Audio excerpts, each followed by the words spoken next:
تو میرے بھائی اب کیا ہے، اب ہم آزمائش میں اچھے بنو یا برے بنو. اب اس اچھے بننے میں اللہ نے ہمیں بتا دیا، اللہ کی نظر میں بے نمازی اچھا ہے یا نمازی؟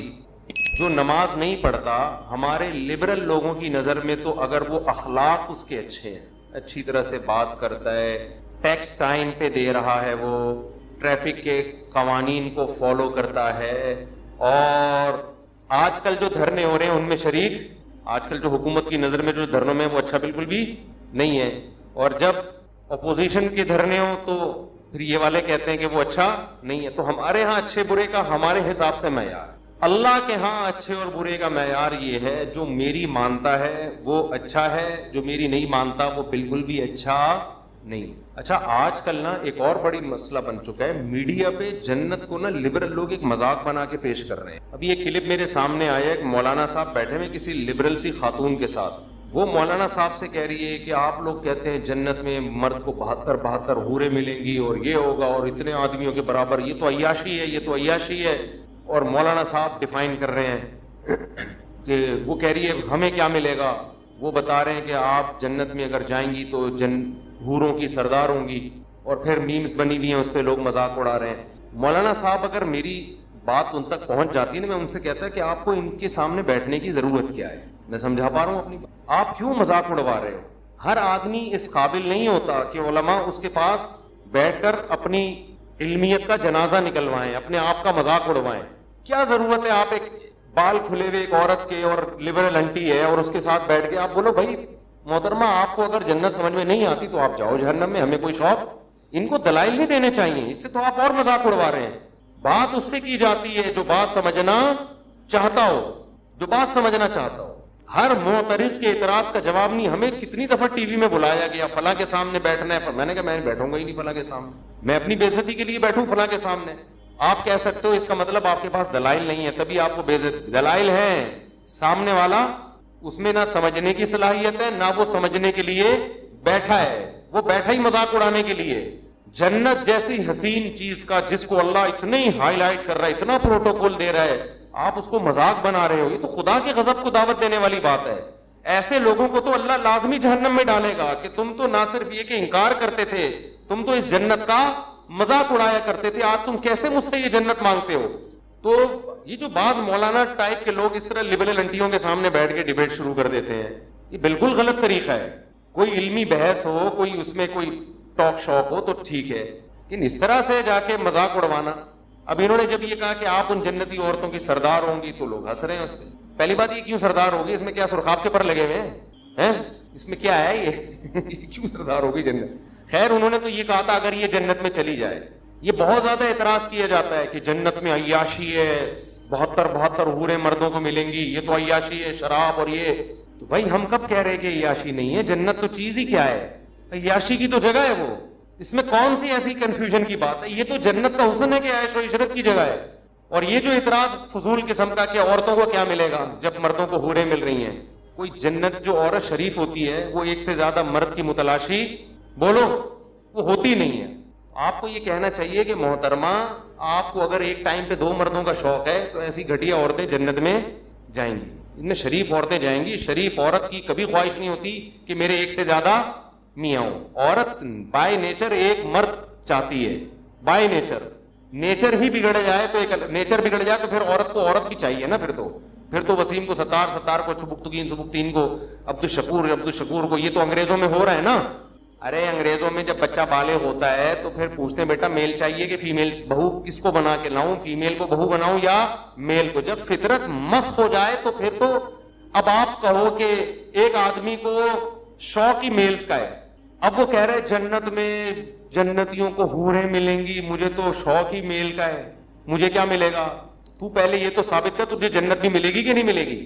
بھائی ایسے لوگوں کو جنت ملے گی نہیں جو فیمیل کے بجائے کس کا شوق رکھتے ہوں. یہ تو لوط علیہ السلام کی قوم والے لوگ ہیں، ان کو تو اللہ نے آسمان پہ اٹھا کے الٹا دے کے پٹک کے ہلاک، ان پہ تو غضب ہوگا. تو جہنم میں جائے گا، پھر تیری چوائس ہے وہاں میل کو کے پیچھے بھاگ یا فیمیل کے پیچھے بھاگ. جس عورت کو ایک سے زیادہ مردوں کا ایٹ اے ٹائم شوق ہے وہ عورت نہیں ہے، وہ نیچر سے ہٹی ہوئی ہے.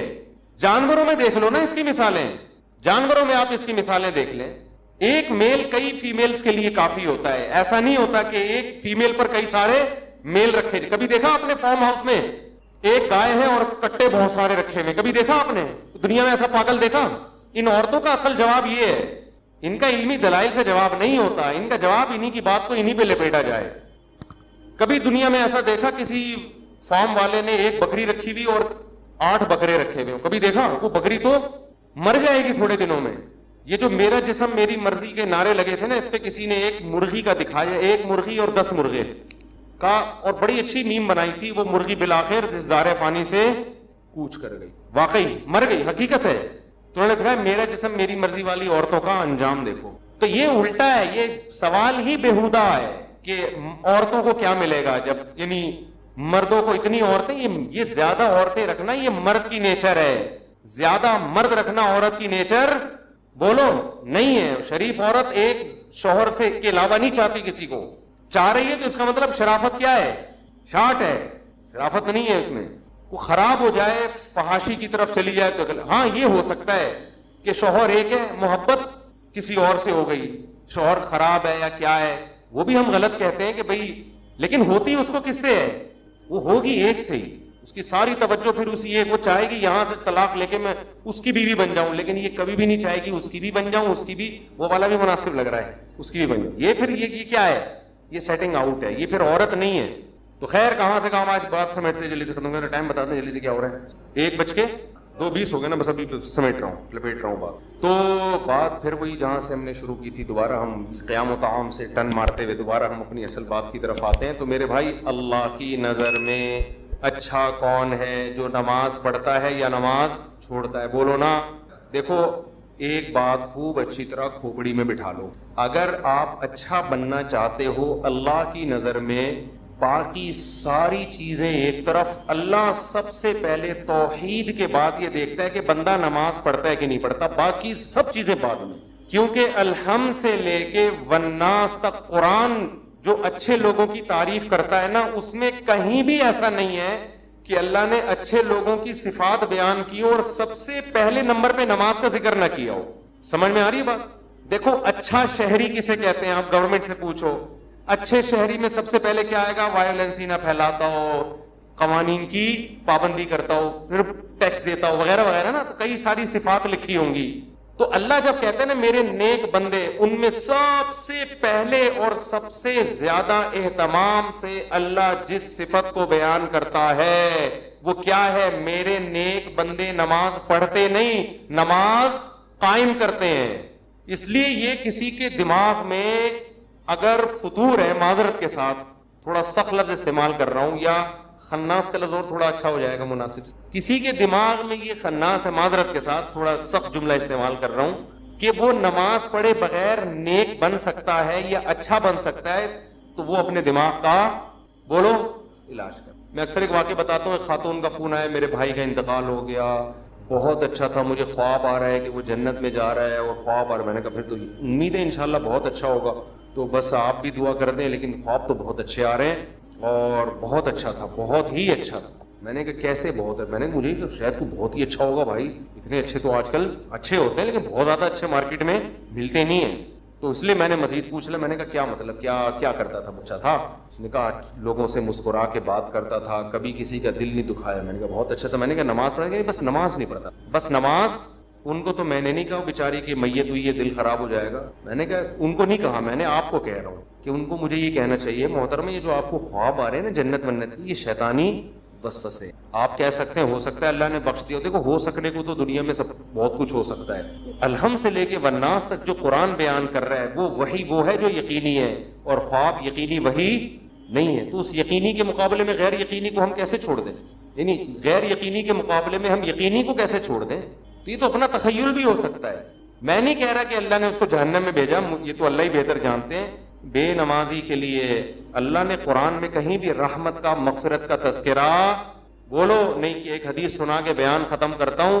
نبی صلی اللہ علیہ وسلم نے فرمایا جب جہنمی جہنم میں چلے جائیں گے, جنتی جنت میں چلے جائیں گے, تو جنتیوں میں جو رشتہ دار جن کے جہنم میں ہوں گے نا, جنتی اللہ سے سفارش کریں گے ان رشتہ داروں کے لیے, اور سفارش میں یہ الفاظ کہیں گے, اے اللہ ہمارے کچھ مسلمان کانو یصلون معنا، جو ہمارے ساتھ مسجدوں میں نماز بھی پڑھتے تھے، ویصومون معنا، ہمارے ساتھ رمضان کے روزے بھی رکھتے تھے، لیکن آج اپنے گناہوں کی وجہ سے وہ جہنم میں ہیں، ان کو نکال لے۔ کیا مطلب؟ یہ تو ہے ہی نہیں کہ نماز نہیں پڑھتے تھے، بھئی مسلمان تھے تو نماز تو تھا ہی، لیکن اور کچھ خرابیاں تھیں جن کی وجہ سے سزا مل رہی ہے۔ کہیں بھی قرآن میں اس کا تذکرہ نہیں ہے کہ بے نمازی ہو اور جنت میں ہو۔ سمجھ میں آ رہی ہے بات کہ نہیں آ رہی؟ میں کسی پہ جہنم کا فتویٰ نہیں لگا رہا، یہ تو اللہ کا کام ہے کس کو جنت ہے۔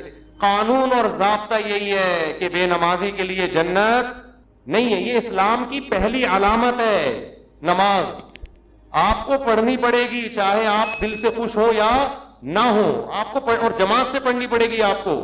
تو یہ وہ حق کا راستہ ہے جس میں سب سے پہلے شیطان رکاوٹ ڈالتا ہے، اور اس کے بعد آپ کا اپنا نفس، اور تیسرے نمبر پہ کلچر۔ ہر حق میں 3 رکاوٹیں کھڑی ہوتی ہیں، تو نماز بھی حق کا راستہ ہے یا نہیں ہے؟ اللہ کہتے ہیں میں نے پیدا کیا، میں صبح و شام رزق دیتا ہوں، تو میرے در پہ آ کے حاضری کیوں نہیں دیتے؟ اور ہر دفعہ اعلان کروایا جا رہا ہے حی علی الصلاۃ، حی علی الصلاۃ۔ کسی حکم میں ایسی اناؤنسمنٹ دیکھو، رمضان کا اعلان ہلال کمیٹی کی طرف سے ہوتا ہے، خدا کی طرف سے بولو نہیں ہوتا۔ اللہ نے کوئی ورڈنگ نہیں بتائی کہ یہ نہ نہ نہ۔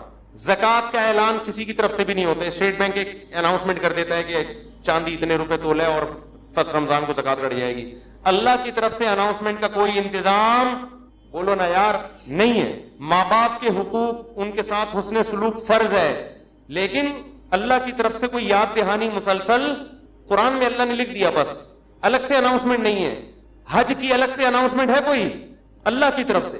نماز واحد حکم ہے۔ فجر میں اللہ نے مؤذن کو کہا کہ اعلان بھی کرو زور سے، اونچی آواز سے، اور ورڈنگ بھی تمہاری نہیں ہوگی، جو الفاظ میں بتاؤں گا ان الفاظ میں لوگوں کو بلانا ہے۔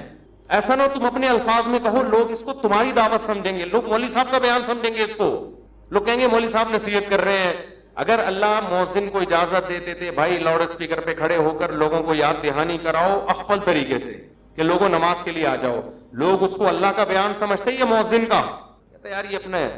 اللہ نے کہا نا نا نا نا نا، جو الفاظ میں نے بتائے ہیں ان میں ایک لفظ بھی دائیں بائیں 4 دفعہ اللہ اکبر کہنا ہے، 5 دفعہ نہیں، 3 دفعہ نہیں، اللہ اکبر ہی کہنا ہے، اللہ کبیر نہیں کہنا، اللہ اعظم نہیں کہنا، اشہد ان لا الہ الا اللہ کہنا ہے۔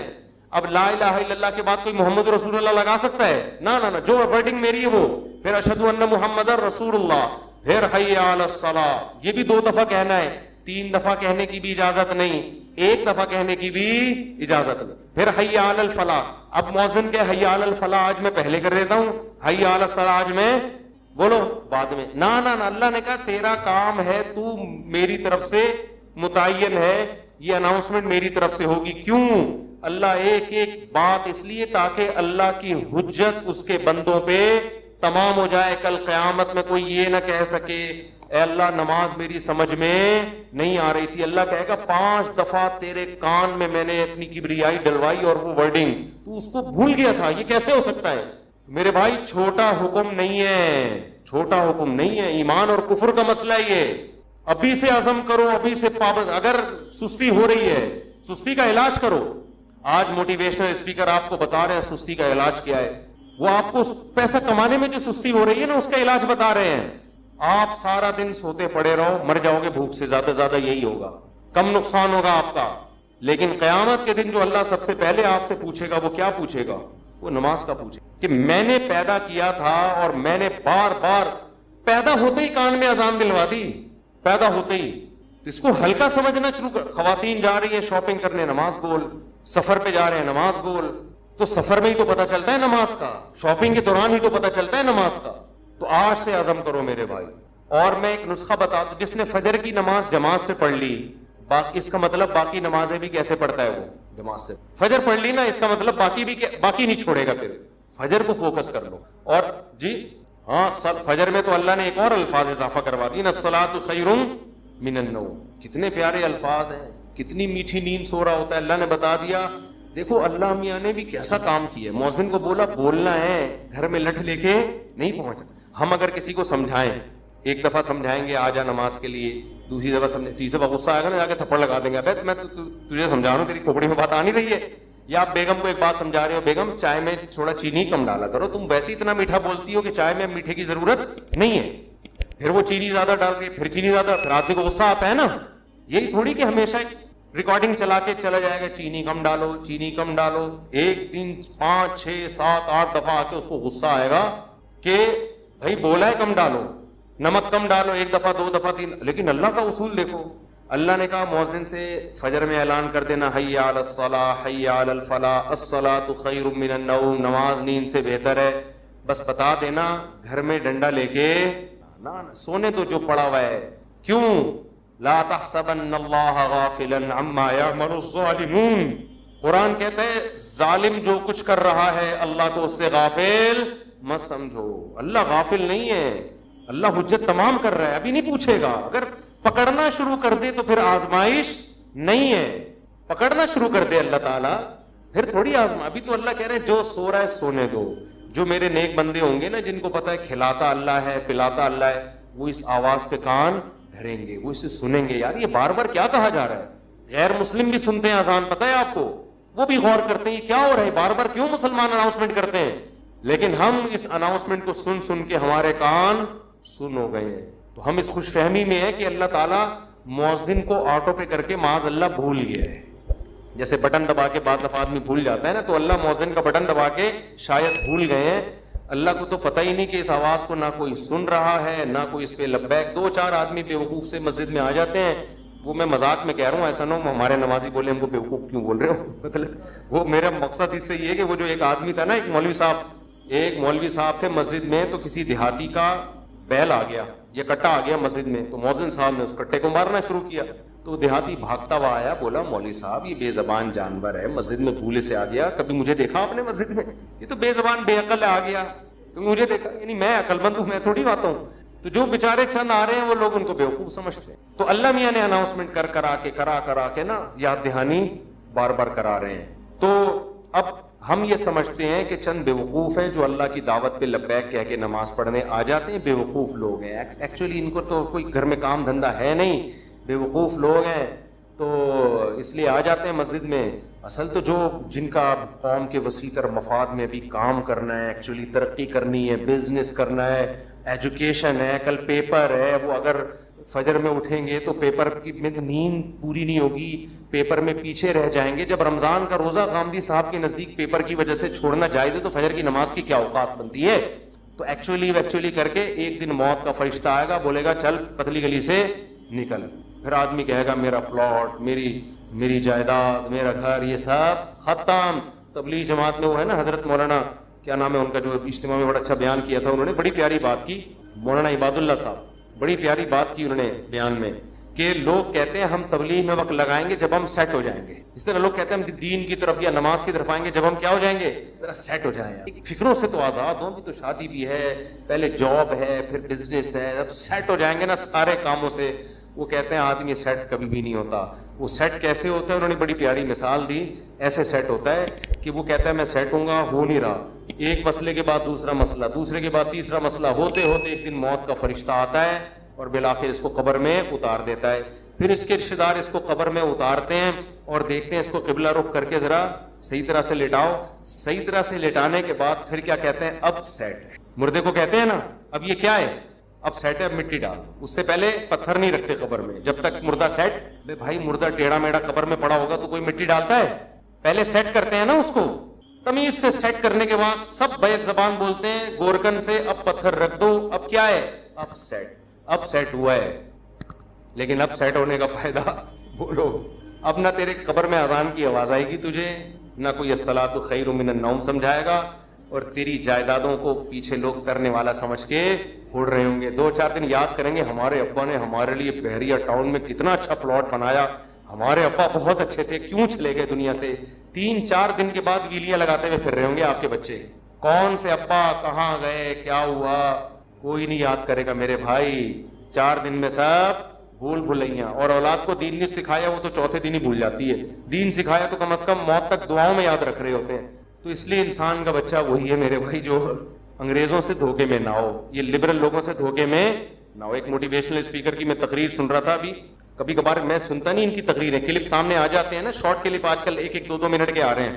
تو میرے سامنے کلپ آ گیا, اس نے تقریر میں کہا کہ خدا جو ہے نا, خدا یہ ہمارا بلیو ہے, یہ کوئی ریئلٹی نہیں ہے. ریئلٹی وہ ہوتی ہے جو سائنس ثابت کرے, سائنس تو خدا کو ثابت نہیں کرتی, تو ریئلٹی پہ چلو, اپنے بلیف پہ مت چلو. میں نے کہا یہ اس کے جوابات تو میں پھر کبھی بعد میں دوں گا, یہ فضول بکواس جو کی ہے کیا مطلب ہے اس کا, اس میں کتنی سقم ہے, کتنے عیب ہیں اس تقریر میں.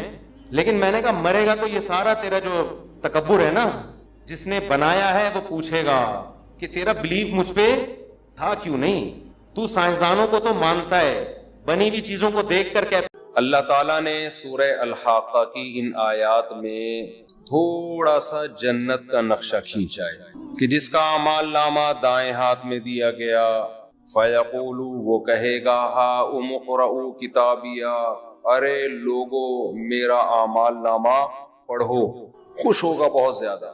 انی ظننت انی ملاق حسابیہ, مجھے یقین تھا کہ ایک دن میرے عمل کا بدلہ مجھے ملنے والا ہے. فَهُوَ فِي عِيشَةٍ رَاضِيَةٍ, اللہ کہتے ہیں وہ ایسے عیش میں ہوگا کہ وہ زندگی اس سے خوش ہوگی. یہ بھی غلط ہے بھائی, اگر بہت مجبور ہے تو ماں باپ کو ایسے نہیں کرنا چاہیے کہ بس اب ہم نے رخصتی کر دی, اب جاؤ دفعہ ہو. ایسے کیسز آتے ہیں, شوہر سگریٹ سے جلا رہا ہے, ٹارچر کر رہا ہے, ذہنی خوف دے رہا ہے, اور وہ نفسیاتی بن رہی ہے. ابا کو فون کرتی, ابا کہتے ہیں بس یہاں آنے کی اجازت نہیں ہے, طلاق نہیں, ہم نہیں لے سکتے, ہماری خاندان کی پرمپرا نہیں ہے کہ طلاق لے کے لڑکی گھر پہ بیٹھے. اس کے بعد لڑکی تھوڑے دنوں میں سائیکی ہو جاتی ہے, پاگل ہو جاتی ہے, اور پتہ نہیں کیا کیا ہونے لگتا ہے اس کے ساتھ. تو ماں باپ کی ذمہ داری, بھائیوں کی ذمہ داری جیسے یہ ہے شادی کرنا, تو شادی کے بعد بھی خبر گیری کرنا کس کی ذمہ داری ہے. تبھی تو سالوں کو اچھا نہیں سمجھا جاتا, کیونکہ وہ بہنوئی سے پوچھتے رہتے ہیں, ہاں بھائی خیریت سب ٹھیک.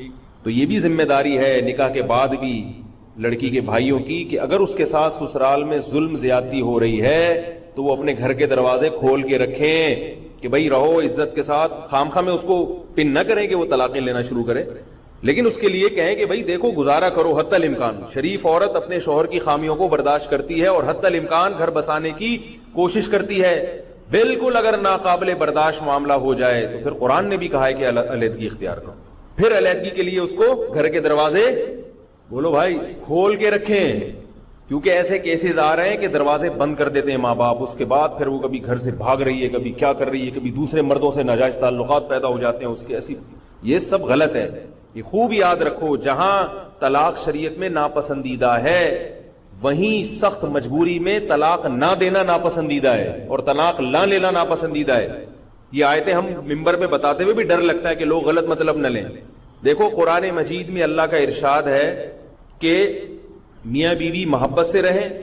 وَإِنْ خِفْتُمْ شِقَاقَ بَيْنِهِمَا, کتنے اسٹیپ بیان کیے ہیں قرآن نے. میں جلدی جلدی وہ اسٹیپ بتا دوں تاکہ بات چلیے تو کمپلیٹ ہو جائے. قرآن نے کیا کہا, کوئی صاحب رکشے پر بیان سننے آئے ہیں, رکشے کی پارکنگ بہت غلط ہے, رکشے کو مسجد کی طرف پارک کریں. بھائی گلی کو بند نہ کیا کریں. جو بھی صاحب آئے ہیں, جو بھی رکشے کے جو بھی ڈرائیور ہیں, وہ ان سے گزارش ہے کہ وہ بالکل دیوار سے چپکا کے رکشہ کھڑا کریں. اچھا خیر, قرآن مجید نے کیا بیان کیا, وَإِنْ خِفْتُمْ شِقَاقَ, بلکہ قرآن نے پہلے کیا بیان کیا, سب سے پہلے تو بیان کیا کہ بھائی مکمل سیدھا دنیا میں بولو بھائی کوئی نہیں ہوتا, برداشت کرو. برداشت والی پالیسی کی بھائی خوبیاں زیادہ ہیں خامیاں کم ہیں, چلاؤ گزارا چلاؤ, دنیا مسافر خانہ ہے, چلاؤ گزارا. اور اگر گزارا نہیں ہو رہا, نہیں بھائی خامیاں بہت زیادہ ہو گئی ہیں, ہر چیز پہ لڑائی ہو رہی ہے, ہر مسئلے میں دماغ سر کے بال گرنا شروع ہو گئے, زیادہ ہی مسائل ہو رہے ہیں, تو پھر اللہ نے کیا فرمایا, عظوہن, محبت سے سمجھاؤ. جسے کاؤنسلنگ کرنا کیا, بٹھاؤ بھائی دیکھو ایسے ہے, یوں ہے, اگر آپ یوں سیٹنگ پہ آ جاؤ تو پورا گھر سیٹنگ پہ آ سکتا. خام خواہ کی لڑائیاں ہو رہی ہیں, اور میں الگ گھر لے کے دے نہیں سکتا, میرے پاس پیسہ نہیں.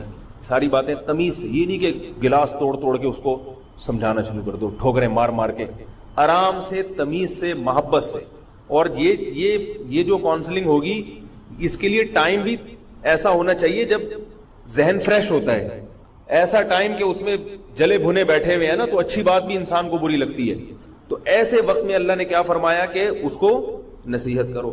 آگے اللہ فرماتے ہیں اگر نصیحت کا بھی اثر نہیں ہو رہا, اس کی سمجھ میں نہیں آ رہا, تو پھر اللہ فرماتے ہیں کچھ دن کے لیے روٹھ جاؤ, بستر الگ کر دو. تھوڑا سا ناراض ہو, یہ تھوڑی کہ گھر میں چیزیں اٹھا کے لاتے ہیں, گھسیں, گالیاں, اور ماں بہن کی گالیاں شروع کر دیتے ہیں آج کل لوگ. تو اللہ کیا فرما رہے ہیں؟ بستر الگ کر دو، ناراض ہو جاؤ تھوڑے دن کے لیے، اس سے بھی فائدہ نہیں ہو رہا، بعض بڑی ڈھیٹ ہوتی ہیں، اس سے بھی فائدہ نہیں ہو رہا، وَضْرِبُوهُنَّ، تو ہاتھ بھی اٹھا سکتے ہو، وَضْرِبُوهُنَّ، ان کو مارو، لیکن مارنا جانوروں کی طرح پیٹنے کی اجازت نہیں ہے، چہرے پہ نہ مارا جائے، تو ہاتھ اٹھانے کی اللہ نے اجازت دی ہے، یہ قرآن میں منصوص ہے۔ اس کو عورت پہ ظلم سمجھنا غلط ہے، کیونکہ ہر عورت کے بارے میں نہیں ہے یہ، جو عورت اتنی ڈھیٹ ہے، پہلے تو اللہ نے کیا فرما دیا کہ مکمل خامیاں صحیح نہیں کرو، بس گزارا چلاؤ، بہت زیادہ ناقابل برداشت معاملہ ہو رہا ہے تو پھر نصیحت ہے، اس سے فائدہ نہیں ہو رہا بستر علیحدہ کر لیا، اس سے فائدہ نہیں ہو رہا اعتدال کے ساتھ مار۔ یہ مارنے کی اجازت کیوں دی؟ گوروں کے ہاں مارنے کی اجازت نہیں ہے، تو نتیجہ کیا نکلتا ہے؟ پھر طلاق ہوتی ہے۔ عورت پہ ہاتھ اٹھا لینا ایسی سخت مجبوری میں، اس کا فائدہ یہ ہوتا ہے کہ طلاق تک نوبت نہیں پہنچتی، کیونکہ طلاق کے بعد عورت کو اور مرد دونوں کو نقصان زیادہ ہوتا ہے، اور دوسری مرد کی فطرت ہے کہ جب بھی وہ اپنا غصہ نکالتا ہے نا، اس کو بعد میں ندامت کا احساس ہوتا ہے، یہ اللہ نے مرد کی فطرت بنائی ہے۔ حکیم الامہ مولانا اشرف علی تھانوی رحمہ اللہ تعالیٰ نے بہشتی زیور میں لکھا ہے، عورتوں کو نصیحت کی ہے کہ میاں صاحب کو جب غصہ آئے اور وہ اول فول بک رہے ہوں، تھوڑی دیر کے لیے برداشت کر لو، جب اس کا غصہ ٹھنڈا ہوگا اس کو خود بخود ندامت ہوگی۔ آج کل یہ چیزیں اسکولوں میں بھی نہیں بتائی جاتی، یونیورسٹیوں میں بھی نہیں بتائی جاتی، یہ تو مذہب نے بتائی ہے نا، یہ چیزیں بزرگ لوگ کہہ کر گئے ہیں تو کوئی تو وجہ ہوگی۔ ہوتا کیا ہے کہ مرد کو جب غصہ آیا ہوا ہے، اس نے کچھ سنائی تو بیگم صاحبہ بھی آگے سے اینٹ کا جواب پتھر سے، تو پھر اس مرد اس کو مردانگی کے خلاف سمجھتا ہے اور معاملہ کیا ہو جاتا ہے؟ وہ بگڑ جاتا ہے۔ عورت تھوڑی دیر کے لیے، مردوں کی طبیعت میں اللہ نے غصہ رکھا ہے، اس کی پھر ایک میرا بیان ہو چکا ہے کیوں رکھا ہے، یہ پہروٹی ہوتے ہیں تھوڑے سے، مرد جو ہے نا وہ تھوڑا سا بد اخلاق ہوتا ہے، یہ اللہ نے بنایا ہے اس کو۔ شیر شیر ہے نا جنگل کا، بھائی جنگل کا شیر دھاڑ دھوڑ تو کرتا رہے گا نا، وہ تبھی تو شیر ہے۔ تو مرد کی فطرت میں بھی اللہ نے چونکہ سربراہ بنایا ہے، اور جو بھی سربراہ ہوگا، جو حاکم ہوگا، اس کی طبیعت میں خود بخود سختی ہوگی، کیونکہ سختی کے بغیر آپ حکومت کر نہیں سکتے۔ دیکھو فوج کے پاس کنٹرول ہوتا ہے نا، تو فوجی جتنا بڑا آفیسر ہوگا نا فوج کا، اتنا غصے کا تیز ہوگا، یہ تو ہم نے دیکھا ہے۔ میں نے کچھ وقت پاکستان نیوی کے ایک ادارے میں گزارا ہے، تو جیسے ہی کوئی بڑا آفیسر آتا تھا نا سروے کرنے کے لیے، تو سب کانپنا شروع کر دیتے تھے، سر پتہ نہیں کیا کریں گے۔ وہ آنے کے بعد پتہ ہے کیا کرتے تھے؟ کوئی بھی آ رہا ہے لیفٹنٹ کمانڈر سے اوپر کے جو بھی لوگ تھے نا، وہ بہت ہی عجیب ہوتے تھے۔ وہ کیا کرتا تھا، آ کے انہوں نے جو کمیشن آفیسر تھے جو اپر لیول کے، وہ جب آ کے ہوٹل پہ چیک کرتے نا کہ کب ٹوٹا ہوا ہے، تو وہ یہ نہیں کرتے آرمی کے آفیسر کہ اس کو جوڑ لینا، وہ اس کو اپنی توہین سمجھتے ہیں کہ ٹوٹا ہوا کب آرمی کے ہوٹل میں کیوں ہے، وہ اٹھا کے دیوار پہ مارے گا، توڑ دے گا اس کو۔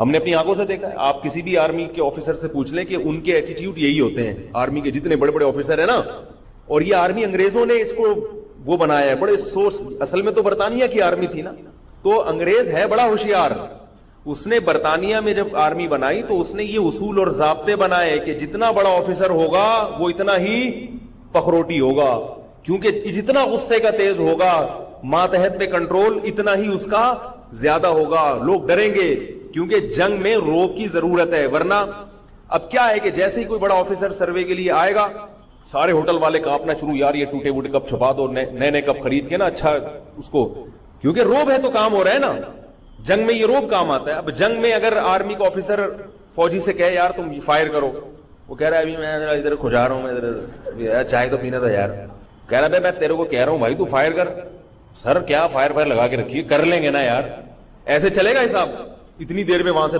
بم آ جائے گا۔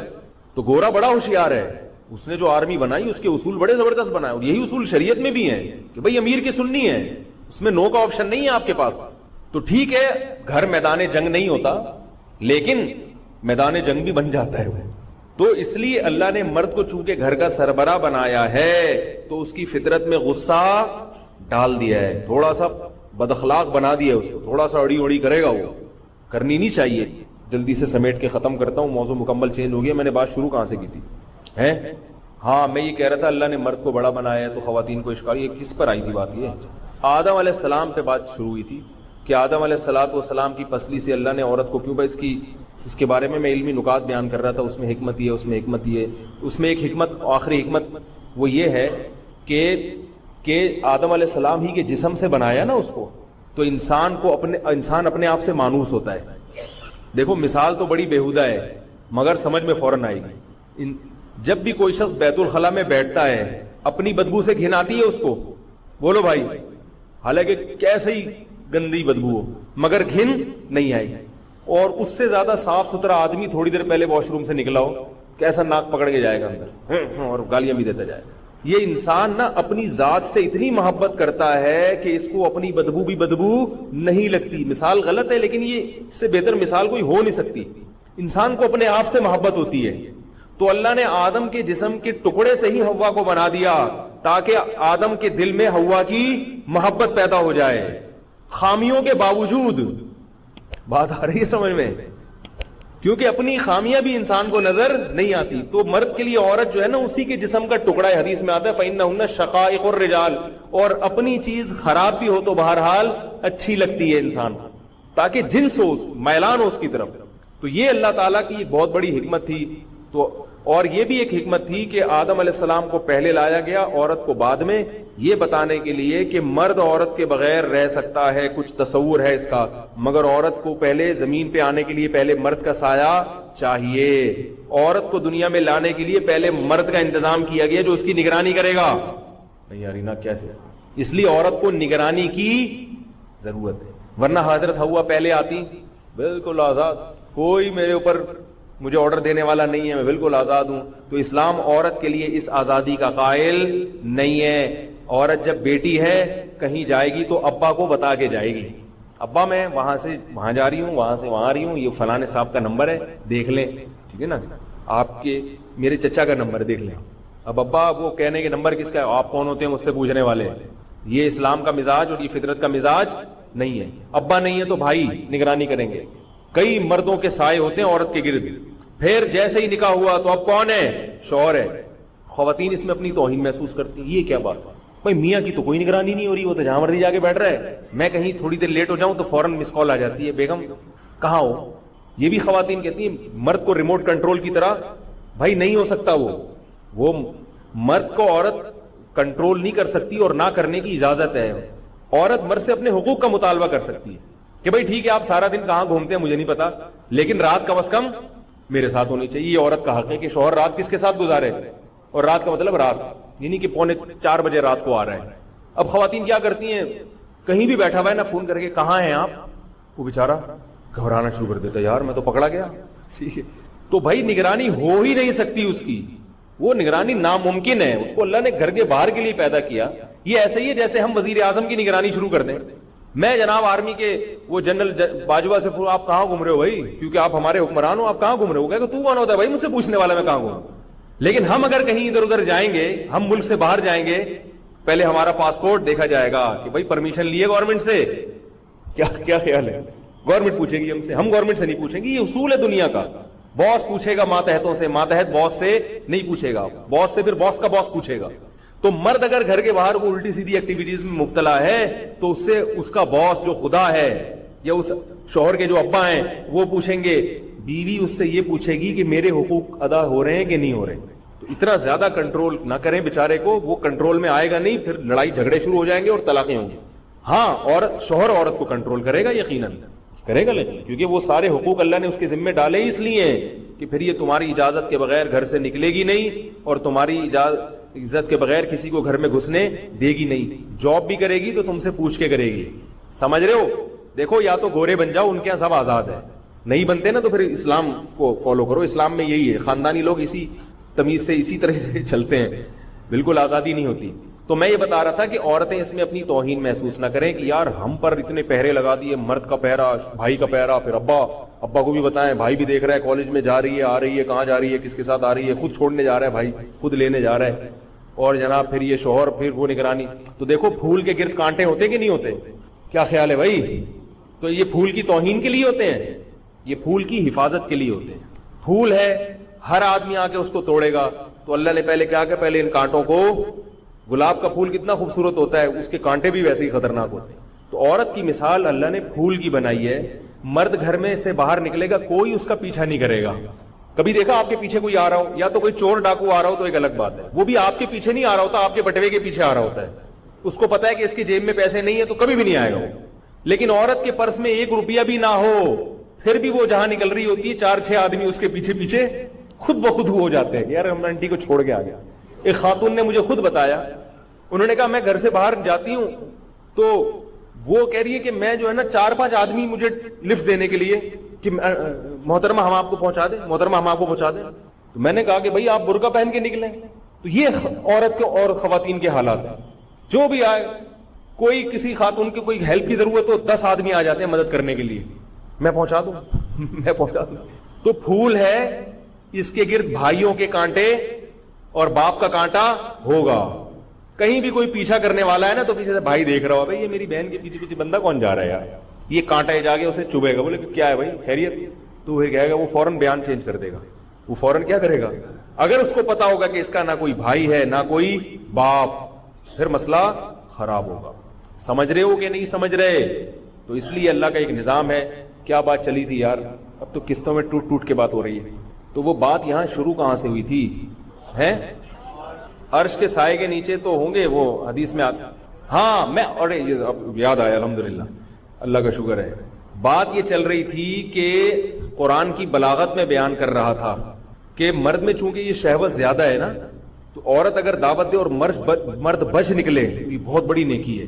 مرد اگر عورت کو دعوت دے تو ویسے ہی اکثر عورت دعوت قبول نہیں کرتی, کیونکہ عورت کی طبیعت میں ایک تو شہوت کم ہے اور دوسرا حیا بھی بہت زیادہ ہے. عورت بے حیائی کی طرف جلدی نہیں جاتی. عورت کا ایک وصف مرغوب ہے حیا, شرم و حیا, یہ اس کی ایک اچھی صفت ہے جو اللہ نے اس کے اندر رکھی ہے. تو اب میں یہ عرض کر رہا تھا کہ قرآن کی آپ بلاغت دیکھیں کہ قرآن جہاں بھی حکم دیتا ہے مسلمان مردوں اور عورتوں کو, تو مرد کا ذکر پہلے کرتا ہے, عورت کا ذکر ہمیشہ بعد میں, جو کہ عین بلاغت ہے. ٹھیک ہے نا. لیکن قرآن میں چند مقامات ایسے ہیں جہاں اللہ نے عورت کا ذکر پہلے کیا اور مرد کا بعد میں. ہم جب ان مقامات پہ غور کرتے ہیں تو پتہ چلتا ہے ایسا ہی نہیں ہو گیا. اس سے بھی پتہ چلتا ہے کہ یہ کتاب کسی انسان کی لکھی ہوئی نہیں ہے, کیونکہ اتنی باریکیوں میں نبی صلی اللہ علیہ وسلم کیسے جا کے وہ لکھیں گے. قرآن میں آتا ہے الزانیۃ والزانی, زنا کرنے والی عورت اور زنا کرنے والا مرد, ان دونوں کو 100 کوڑے مارو. یہ میرا آج سفر ہے, اگلے اتوار بیان نہیں ہوگا تو میں اس لیے آپ کے اضافی 5 منٹ غریبی لگا رہا ہوں میں. ٹھیک ہے, اگلا والا بھی آج ہی ہوگی. تو میرا سفر ہے بیرون ملک, تو وہاں ملیشیا میں ہے, تو میں اس لیے اناؤنس کر رہا ہوں کہ ملیشیا میں کوئی لوگ اگر مجھ سے ملنا چاہے, وہاں بیان تو چلا جاتا ہے نا, تو وہ میں پھر انشاءاللہ وہاں پہنچ کے نمبر فیس بک پہ ڈال دیں گے. تو کوئی بھی وہاں, جو بہت سے لوگ پھر کہیں سفر کر کے آؤ تو وہ کہتے ہیں ارے آپ آئے تھے ہمیں پتہ ہی نہیں چلا, اب یہاں سے چلے گئے. تو وہ پھر بعض اہم لوگ بھی ہوتے ہیں جن سے ملاقات بہت ضروری ہوتی ہے. تو میں یہ عرض کر رہا تھا کہ الزانیۃ والزانی, قرآن نے کہا زنا کرنے والی عورت اور زنا کرنے والا مرد دونوں کو 100 کوڑے لگاؤ. یہاں اللہ نے عورت کا ذکر پہلے کیا کیونکہ اس کا زنا کرنا زیادہ بڑا جرم ہے, کہ اس میں خواہش بھی کم تھی, حیا بھی زیادہ تھی, اس کے باوجود وہ کیسے تیار ہو گئی, اس لیے پہلے اس کو چترول لگیں گے عورت کو, مرد کو اس کے بعد لگیں گے. جبکہ چوری کا جہاں ذکر آیا تو والسارق والسارقۃ, وہاں اللہ نے اپنے اصول پر چوری کرنے والے مرد کے بھی ہاتھ کاٹو اور چوری کرنے والی عورت کے بھی ہاتھ کاٹو. سمجھ رہے ہو, کیونکہ چوری مرد کے لیے جتنی بری ہے عورت کے لیے بھی اتنی ہی بری ہے. دوسرا مقام جہاں قرآن مجید میں عورت کا پہلے ذکر مرد کا بعد میں, وہ کیا آتا ہے, قرآن میں آتا ہے کہ ہن لباس لکم وانتم لباس لہن, کہ تمہاری بیویاں عورتیں تمہارا لباس ہیں اور تم ان کا لباس ہو. یہاں بھی اللہ نے عورت کو بولتے کیوں نہیں پہلے ذکر کیا, کیوں؟ اس لیے کہ لباس بننے میں عورت کا کردار زیادہ ہے, مرد کا کردار عورت کے لیے لباس بننے میں کم ہے. اب اس کو ٹیکنیکل طریقے سے سمجھو. لباس کسے کہتے ہیں جو آپ کے سطر کو چھپا دے. ہمارے جسم میں نا شرمگاہ ایک ایسی عضو ہے جو ضروری ہے, مگر لوگوں کے سامنے ظاہر کریں گے تو بے عزتی ہو جائے گی. ایسے ہی اللہ نے مرد میں بھی شہوت رکھی اور عورت میں بھی شہوت رکھی. یہ ہمارے جسم کا حصہ ہے, مگر اس کا اظہار انسان کسی کے سامنے نہیں کرتا اور اس خواہش کو پورا کسی کے سامنے نہیں کر سکتا. اگر کر لے تو عزت اس کی خراب ہو جاتی ہے. تو میاں بیوی کیا کرتے ہیں, اندرون خانہ ہی ایک دوسرے کی اس خواہش کو پورا کرنے کا انتظام کر دیتے ہیں اور ایک دوسرے کی اس گویا اس برائی پہ کیا کر دیتے ہیں, پردہ ڈال دیتے ہیں, چھپا دیتے ہیں. بات آئی سمجھ میں؟ اب اگر میاں بیوی یہ کام نہ کریں یا نکاح نہ کریں تو مرد کے بھی ذلیل ہونے کا خطرہ ہوگا اور عورت کے بھی رسوا ہونے کا, یعنی پھر وہ ظاہر ناجائز طریقے کی طرف چلے جائیں گے نا. تو جب نکاح ہوتا ہے تو عورت مرد کو پاک دامن بنا دیتی ہے اور مرد عورت کو. تو مرد عورت کو پاک دامن اتنا نہیں بناتا جتنا عورت مرد کی پاک دامنی کا ذریعہ بنتی ہے. کیوں؟ اس لیے کہ عورت اگر مرد کو نہ ملے تو مرد کے برائی کی طرف جانے کے امکان زیادہ ہیں، اور عورت کو اگر شوہر نہ ملے تو اس کے برائی کی طرف جانے کے امکان اتنے زیادہ نہیں ہیں جتنے مرد کے امکان ہیں، کیونکہ اس میں یہ خواہش کم ہے. بات آئی سمجھ میں؟ تو لباس والا کام، لباس کی ضرورت کس کو زیادہ ہے؟ مرد کو. عورت کو ضرورت ہے مگر مرد سے کم. تو عورت لباس والا معنی اس میں زیادہ ہے مرد کے لیے، اور مرد میں عورت کے لیے لباس والا معنی کم ہے. اس لیے یہاں اللہ نے عورت کا ذکر پہلے کیا اور مرد کا، کیونکہ بات لباس کی ہو رہی ہے تو لباس بننے میں عورت کا زیادہ بڑا کردار ہوتا ہے. یہ قرآن کی بلاغت ہے. اور ایک اور مقام پہ قرآن نے عورت کا پہلے مرد کا بعد میں ذکر کیا. وہ کیسے؟ وہ اس سے بھی بڑا مزہ آئے گا اگر آپ لوگ بیدار ہیں. اگر تھک گئے تو رہنے دیں، بیان کر دوں. وہ بڑا خوبصورت پوائنٹ ہو. دیکھو قرآن میں آتا ہے یہب لمن یشاء یخلق ما یشاء، اللہ جو چاہتا ہے پیدا کرتا ہے. یہب لمن یشاء اناسا، جس کو چاہتا ہے بیٹیاں دیتا ہے. ویہب لمن یشاء الذکور، جس کو چاہتا ہے بیٹے دیتا ہے. او یزوجہم ذکرانا و اناثا، جس کو چاہتا ہے بیٹے اور بیٹیاں دونوں دے دیتا ہے. ویجعل من یشاء عقیما، جس کو چاہتا ہے بانجھ بنا دیتا ہے. کتنے اسٹیپ بیان کیے قرآن نے؟ 4 چیزیں بیان کی ہیں. بیٹی بھی دیتا ہوں کسی کو، جس کو چاہتا ہوں بیٹا دیتا ہوں، جس کو چاہتا ہوں بیٹا اور بیٹی دونوں دیتا ہوں، اور جس کو چاہتا ہوں کچھ بھی نہیں دیتا. یہاں یہ ترتیب اللہ نے بیان کی. پہلی بات تو بیٹی کا ذکر پہلے، بیٹے کا بعد میں، جبکہ قرآن کی عادت کیا ہے؟ بیٹا پہلے ہوتا ہے، بیٹی بعد میں. سمجھ رہے ہو؟ یہاں کیا ہے اصل میں؟ اللہ تعالی یہاں یہ بیان کر رہے ہیں اس آیت میں کہ میں جس کو چاہتا ہوں اولاد دیتا ہوں اور جس کو چاہتا ہوں اولاد نہیں دیتا. آخر میں کیا بتایا؟ اولاد نہیں دیتا. اولاد ایک نعمت ہے نا، اور اولاد نہ ہونا ایک آزمائش ہے. تو نعمت کا ذکر پہلے ہوتا ہے، آزمائش کا بعد میں. اس لیے اولاد کا ذکر اللہ نے پہلے کیا، جو کہ اکثر ہوتا ہے. کبھی کبھار اللہ بانجھ بھی بنا دیتے ہیں کسی کو، اس کبھی کبھار والے کا دوسرے نمبر پہ. یہ ترتیب سمجھ میں آ گئی. پھر جب اولاد کا ذکر اللہ نے کیا تو پھر بیٹی کا پہلے کیوں، بیٹے کا پہلے کیوں نہیں کیا؟ اس کی وجہ یہ ہے کہ اللہ تعالیٰ نے اولاد کی نعمت کو تدریجاً بیان کیا کہ اولاد میں سب سے کم درجے کی نعمت ہے کہ صرف بیٹیاں ملے آپ کو. صحیح ہے نا؟ اس سے اعلیٰ درجے کی نعمت کیا ہے؟ بیٹیاں نہیں، صرف کیا ملیں؟ بیٹے ملیں آپ. اور سب سے اعلیٰ نعمت کیا ہے؟ بیٹے بھی ہوں اور بیٹیاں بھی. تو اسٹیپ بائی اسٹیپ بیان کرنے کے لیے لڑکی کا پہلے کہ یہ نعمت ہے کم درجے کی، صرف لڑکا ہونا یہ اس سے تھوڑا سا اعلیٰ درجے کی، اور دونوں ہو جانا یہ سب سے اعلیٰ درجے کی نعمت ہے کہ کسی کو بیٹے بھی ملیں اور باقاعدہ بیٹیاں بھی ملیں. ابھی بلاغت پوری نہیں ہوئی ہے. جو قرآن کی بلاغت سمجھ رہے ہو، اصل جو بلاغت کا نقطہ ہے وہ اب میں بیان کر رہا ہوں. دیکھو قرآن نے جب بیان کیا کہ جس کو چاہتا ہے بیٹیاں دیتا ہے، اس سے اگلی نعمت بیان کی اس سے اعلیٰ درجے کی، جس کو چاہتا ہے صرف کیا دیتا ہے؟ بیٹے. اب اگلا اسٹیپ کیا ہونا چاہیے کہ جس کو چاہتا ہے بیٹیاں اور بیٹے دونوں دیتا ہے، کیونکہ بیٹی کا ذکر پہلے بیٹے کا بعد میں، تو اگلے اسٹیپ میں بھی بیٹی پہلے اور بیٹا بعد میں ہونا چاہیے نا. لیکن وہاں قرآن نے ترتیب بدل دی کیونکہ اصل ترتیب پہ آ گیا.